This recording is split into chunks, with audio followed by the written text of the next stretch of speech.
sunny in Bern, Switzerland. And you're listening to WRMI, Radio Miami International, Okeechobee, Florida, USA. Send us your comments and reception reports to info@wrmi.net or by regular mail to WRMI, Post Office Box 526852, Miami, Florida, 33152, USA. Remembering the 60s.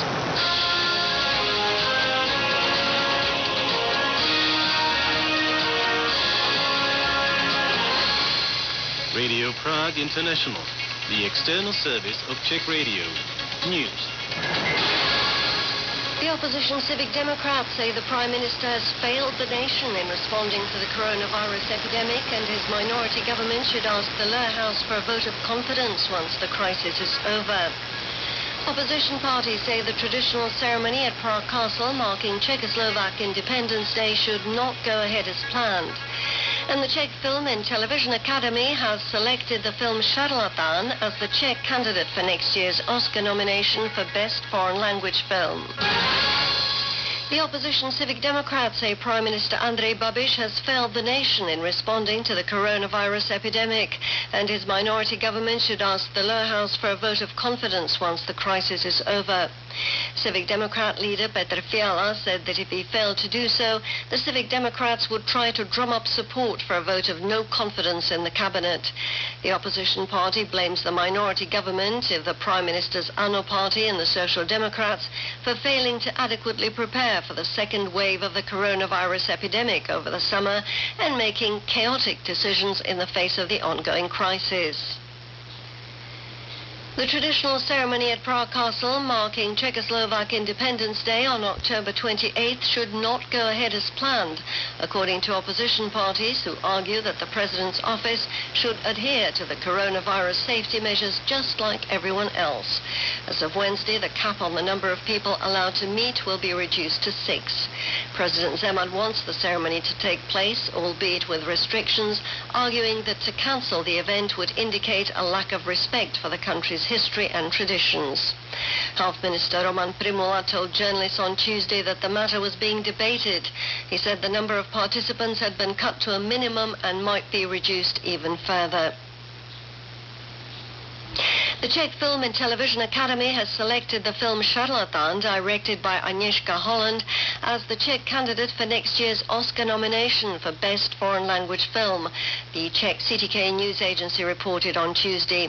The film, which stars Ivan Trojan in the main role, is based on the life of the famous Czech healer Jan Mikulášek and premiered at this year's Berlinale Film Festival. It has generally met with positive reviews. Commercially, the film has made 38.2 million Czech crowns in the first 2 months that it aired in cinemas. Rail and bus operators are reducing the number of intercity connections following a steep drop in passenger numbers, the CTK news agency reported. The number of students using rail and bus links dropped following the introduction of distance learning at secondary schools and universities, and is expected to drop further this week following the closure of primary schools. Fewer people are using these connections to commute or go on trips. During the lockdown in the first wave of the epidemic, passenger numbers dropped to a mere 10% of the usual. Sales of spirits in the Czech Republic will fall by approximately 35 to 40% year-on-year in 2020, with producers set to lose about 2 billion crowns in sales, according to a statement by the Union of Producers and Importers of Spirits. The drop is attributed to the closure of restaurants, bars and pubs, where 50% of the spirits sold are directed. In addition to the government measures themselves, the decline is also due to the lack of tourists and foreign workers and the January increase in the excise tax. Finally, a look at the weather forecast. Wednesday should be overcast and rainy around the country, with the day temperatures between 4 and 9 degrees Celsius. I'm Daniela Lazarova, and that's the end of the news.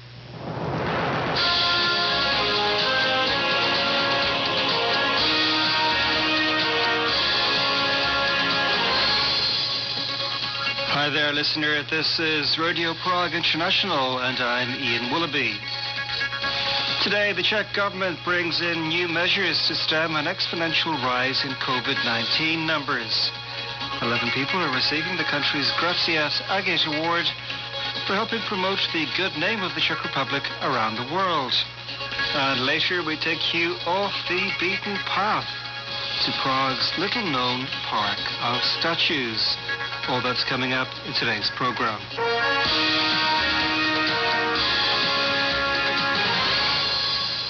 Amid a sharp rise in COVID-19 cases, Prime Minister Andrej Babiš on Monday evening announced tightened measures, including the closing of schools as of Wednesday. For weeks, the Czech Republic has recorded the highest per capita infection rate in the whole of the European Union. But Mr. Babiš insisted he and his government had made, and I quote, no major mistakes in responding to the pandemic. Brian Kenety reports.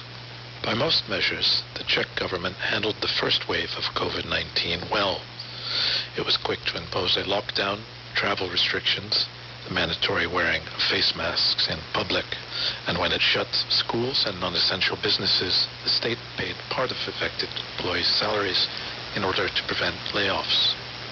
But with about 493 new COVID-19 cases per 100,000 residents over these past 14 days, the Czech Republic is now among the most affected in the EU.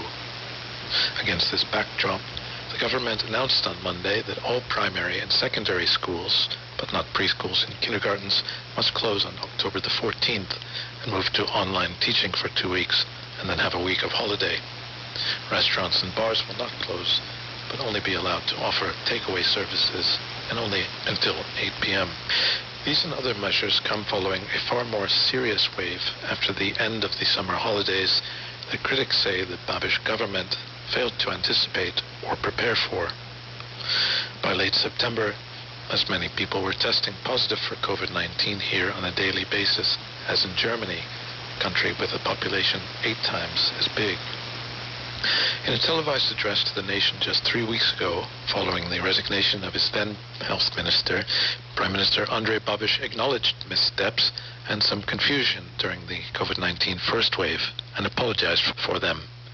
But at a late-night press conference on Monday, at which the stricter measures within the state of emergency were introduced, he struck a very different tone. Of course people are dying. People with COVID are dying, yes, and I'm sorry for it. The coronavirus is probably shortening their lives. I'm terribly sorry about that, which is why I'm doing my utmost to prevent a fundamental problem.